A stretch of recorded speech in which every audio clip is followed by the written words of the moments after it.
ہم نے محدود دعائیں رکھی ہوئی ہیں، محدود. وہ جی فلانا کام میرا ہو جائے تو بھئی وہ ایک ہو گیا، اس کے بعد پھر نئی ٹینشن بن جائے گی. نہیں، میں جی بچوں کی شادی کر لوں جی پھر میں فارغ ہوں. آپ شادی کر کے دیکھیں، لاگو پتہ جائے گا کیسے فارغ ہوتے ہیں. آپ یہاں رکتے کیوں ہیں؟ آپ خدا سے عافیت کیوں نہیں طلب کرتے؟ اس کی بارگاہ سے وہ کیوں نہیں مانگتے کہ جو ایک قطرہ ملے تو دنیا اور آخرت کے سارے کام ہو جائے؟ اس سے اس کی رحمت کا سوال کرے، اس سے اس کے کرم کا سوال کرے.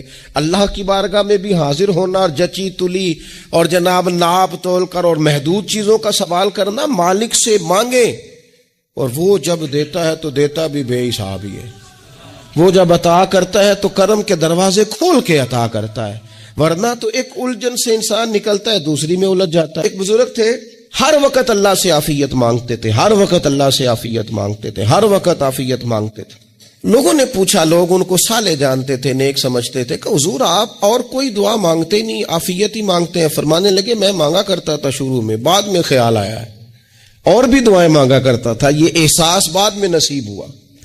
فرماتے میں مزدوری کرتا تھا، مال برداری کرتا تھا، ایک جگہ پہ ڈیوٹی کر رہا تھا تو تھک گیا، اور وہ جو کام لینے والے لوگ تھے ان کا رویہ بھی بڑا ترش تھا، تکلیف ہوئی. تو میں نے اپنے مالک کی بارگاہ میں عرض کی، مالک اگر 2 روٹی بغیر مجھے مشقت کے مل جائے دن میں تو تیری بارگاہ تو بڑی کریم ہے. کہتے ہیں میں نے یہ دعا مانگ لی. ذرا میں تھوڑا آگے بڑھا تو 2 بندے آپس میں لڑ رہے تھے، میں ان کی صلح کرانے کے لیے، انہیں بچانے کے لیے آگے بڑھا. تو میں جس کو چھڑا رہا تھا دوسرے نے میرے اوپر ضرب لگا دی، میرا بھی سر پھٹ گیا. تھوڑی دیر کے بعد وہاں پولیس آ گئی، وہ تینوں کو لڑنے والا سمجھ کے اٹھا کے لے گئے، مجھے جیل ہو گئی. 2 روٹیاں بغیر مشقت کے روز ملنی شروع ہو گئی. دعا مانگی تھی نا کہ یا اللہ 2 روٹیاں مل جائے نا بغیر مشقت کے. کہتے وہ 2 روٹیاں روز ملتی، کوئی کام نہیں کرنا پڑتا، پر جیل ہو گئی.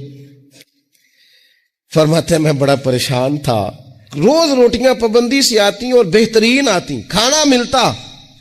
پھر کچھ عرصے کے بعد میں نے سوچا کہ یار یہ دعا تو قبول ہو گئی نا تیری، اب تو اگر اس پر کوئی الگ بات کرے گا تو وہ تو غلط کرے گا.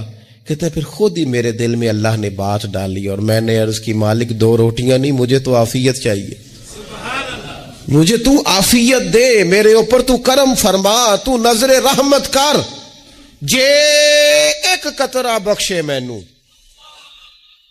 ایک قطرہ بخشے مینوں تے کام بن جاندا ہی میرا، مہربانی کر، عافیت عطا کر. فرماتے پھر خدا نے کرم کیا، کہاں سے اسباب بنے میرے جیل سے چھوٹنے کے، کون کون میرے ضمانتی بنے اللہ ہی جانتا ہے. فرماتے ہیں دروازے بھی کھل گئے، رزق بھی ملتا ہے، صحت بھی میسر ہے، سجدہ بھی کر لیتا ہوں، سویرے تلاوت بھی کرتا ہوں، شام کو مدینے والے کی بارگاہ میں رج کے درود و سلام بھی عرض کرتا ہوں، میں ممکن ہوتا ہے تو کسی غریب کی داد رسی بھی کرتا ہوں. اب سمجھ آئی ہے، ربنا آتنا فی الدنیا حسنۃ وفی الآخرۃ حسنۃ وقنا عذاب النار. اب سمجھ آئی ہے رب سے جب بھی مانگنا ہے عافیت ہی مانگنی ہے.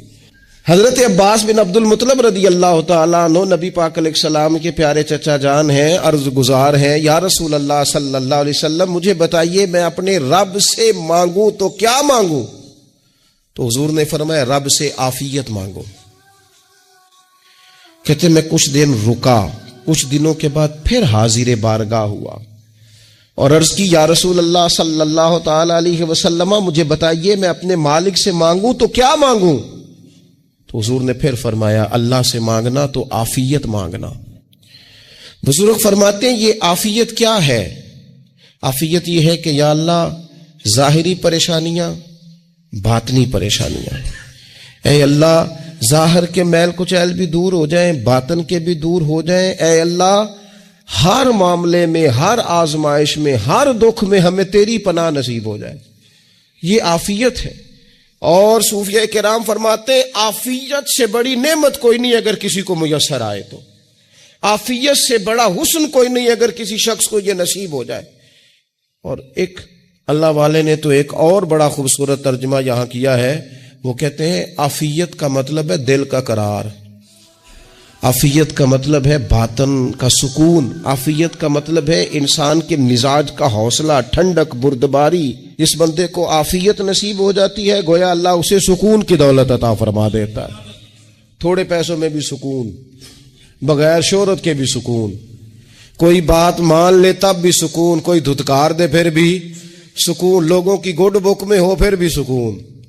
اور اگر لوگ سارے مخالفت میں آ جائیں تو چونکہ اللہ نے عافیت دی ہے پھر بھی سکون. اللہ تعالیٰ نے ان لوگوں کو قرار کی دولت، اللہ سے عافیت مانگی جائے.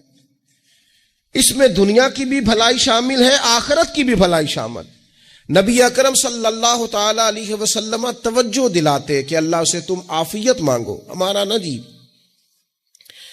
کیونکہ سب سے بڑا مسئلہ روحانی تربیت کا ہے. ہمارے ہاں باتیں ڈھیر سارے لوگوں کو آتی ہیں اور بہت زیادہ آتی ہیں. منصوبہ بندی کرنا، پلاننگ کرنا، اپنے معاملات کو خود سے کیسے لے کے چلنا ہے، کیسے ٹھیک کرنا ہے، اپنے حق میں دنیا کو کس طرح قائل کرنا ہے، یہ ڈھیر سارے لوگوں کو آتا ہے. اور اپنے حق میں دلائل کس طرح قائم کرنے ہیں، اس میں بہت سارے لوگ خود کفیل ہوتے ہیں، انہیں کسی سے مشاورت کی بھی ضرورت نہیں ہوتی. لیکن اللہ کی بارگاہ سے اپنا رشتہ کیسے جوڑنا ہے، مالک سے کرم کا سوالی کس طرح کر کے ہونا ہے، اللہ سے عافیت کا سوال کیسے کرنا ہے، یہ چونکہ روحانی تربیت میں ہمارا مزاج نہیں ہوتا لہذا ہم اس طرف جاتے نہیں. ہم وہ اپنی مرضی کی چیزیں، یعنی وظیفہ پوچھ کے گئے ہیں ایک صاحب، کچھ عرصے کے بعد آئے ہیں تو آ کے کہتے ہیں مولانا صاحب، پیر صاحب یا قاری صاحب یا فلاں صاحب، کسی سے بھی پوچھ کے گئے کس چیز کو نیک آدمی جانا، پھر لوٹ کر آ کے کہتے ہیں کہ آپ نے وظیفہ بتایا تھا پر کام کوئی نہیں ہوا. تو میں تو صاف کہتا ہوں اور کھلے دل سے کہتا ہوں کہ بھئی وظیفہ آپ کو بتایا تھا کہ اللہ کی رحمت متوجہ ہوگی، خدا کی رحمت کو آواز دینے کے لیے وظیفہ دیا تھا. کوئی بھی وظیفہ رب کو مجبور تو نہیں نہ کر سکتا معاذ. اور وظائف کس لیے پڑھے جاتے ہیں کہ جلدی سے معاملات ٹھیک ہو جائیں، میرے حق میں چیزیں بہتر ہو جائیں، تو اللہ کی رضا کے لیے پڑھے جاتے. تو وظائف کو، عبادات کو، نوافل کو، تلاوت کو، درود پاک کو تو رضا الہی کا ذریعہ بنانا چاہیے. لیکن ہم چونکہ ایک پورا الجھاؤ رکھتے ہیں اپنی دنیا داری کے معاملات سیدھے کرنے، ایک پورا خیر رکھتے ہیں. وہ لوگ ملتے رہتے ہیں مختلف بزرگوں کی نسبت کے تعلق سے، تو بعض جگہوں پہ بعض لوگ بڑے تیز ہوتے ہیں، یعنی ان سے آپ کی ملاقات ہوتی ہے تو بندے کو محسوس ہوتا ہے کہ یار اسے تو پہلے ہی ساری باتوں کو پتہ ہے. اور کئی دفعہ ان سے ملنے کے بعد احساس ہوتا ہے کہ یار اس سے تو تھوڑا سیکھ ہی لیتے تو بہتر تھا، یہ تو بات بڑی آگے نکل گئی. سارا پتہ ہوتا ہے، باشعور ہوتے ہیں، لیکن ڈر آتا ہے اللہ سے. اتنا باشعور آدمی، سمجھدار، پنچایت، پریا، لوگ، دین، دنیا سارا پتہ ہے، نماز کا ٹائم آ گیا تو وہ چھپتا پھرتا ہے. اس کی طبیعت پر بوجھ بن رہا ہے معاذ اللہ اللہ کے حضور حاضر ہونا. اسے خیر کا کام کرنا پڑ رہا ہے تو وہ ادھر ادھر نکلتا جا رہا ہے. تو سوال یہ ہے کہ پھر یہ شعور کا کیا مطلب رکھا ہوا ہے ہم نے؟ پھر اللہ سے دعا کرنے کی ضرورت نہیں. وہ حضرت عارف رومی رحمۃ اللہ تعالی علیہ فرمایا کرتے تھے بعض لوگوں کو رب سارا کچھ دیتا ہے، سجدے کی توفیق نہیں دیتا. اس کا مطلب یہ ہے کہ وہ کہتا ہے یہ سارا کچھ لے اور نکل جا، میرے گھر نہ آنا، رکھ سارا کچھ پاس. رب سے عافیت مانگی جائے، اس سے اس کا فضل مانگا جائے، اس سے اس کا کرم مانگا جائے. اللہ کے پیارے رسول صلی اللہ تعالی علیہ وآلہ وسلم اس عافیت مانگنے پر زور دیتے، توجہ دیتے. میں آپ کو صحیح بتاتا ہوں، رب نے اگر کسی بندے کو عافیت میں رکھا ہو نا تو حالات کیسے بھی برے چل رہے ہوں اس کا بگاڑ کچھ نہیں سکتے. اور اللہ تعالیٰ معاف کرے 100 دفعہ خاکم بدہن، اگر کسی وقت اس کے کرم کی نگاہ پھر جائے تو پھر سارے اسباب سمیت بھی انسان اپنے پیروں پہ کھڑا نہیں رہ سکتا. اس سے جب تک طلب کرم نہیں ہوتا، طلب عافیت نہیں ہوتی، اس کی بارگاہ سے جب تک بندہ مومن پورا رجوع نہیں کرتا، یہ عافیت اتنی اعلیٰ چیز ہے کہ نبی پاک علیہ السلام نے فرمایا اذان اور اقامت کے درمیان جو وقت ہوتا ہے اس میں دعائیں رد نہیں ہوتی. دعا مانگا کرو گے تمہاری اللہ اپنے فضل سے قبول کر لے گا.